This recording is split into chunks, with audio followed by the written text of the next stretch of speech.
कुंभकर्ण रामायण के एक अद्भुत पात्र ने केवल युद्ध में भाग नहीं लिया, बल्कि वैज्ञानिक ज्ञान के भंडार भी थे।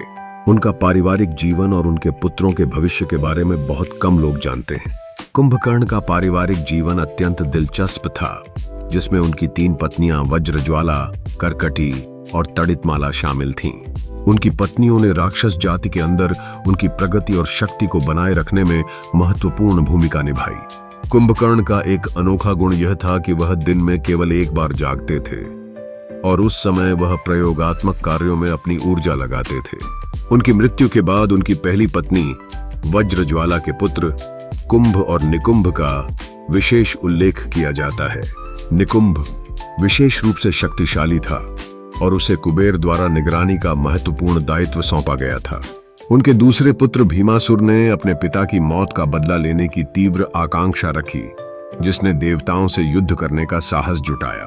कुंभकर्ण का वैज्ञानिक दृष्टिकोण केवल उनकी सोने की आदत तक सीमित नहीं था, वह एक ज्ञानवर्धनकर्ता के रूप में भी जाने जाते थे। उनके प्रयोग, यंत्र और नए विमानों का निर्माण उसी दिन के प्रयोगात्मक कार्यों में अंतर्निहित था जब वह जागते थे।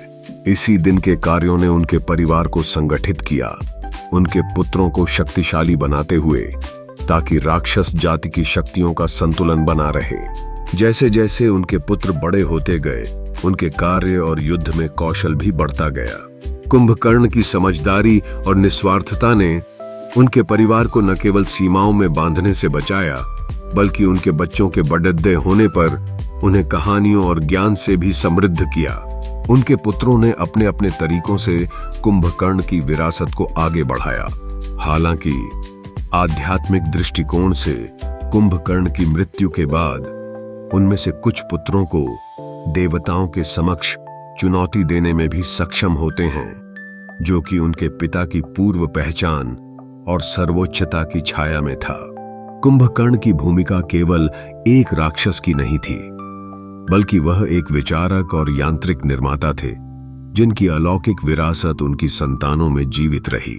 उनकी पत्नी और पुत्रों ने राक्षस जाति में स्थान बनाए रखा और कुंभकर्ण की मृत्यु के बाद भी उनकी कहानी जीवित रही। इस तरह कुंभकर्ण का वैज्ञानिक दृष्टिकोण और पारिवारिक जीवन एक महाकाव्य का हिस्सा बन गया, जो आगे की पीढ़ियों को प्रभावित करता रहेगा।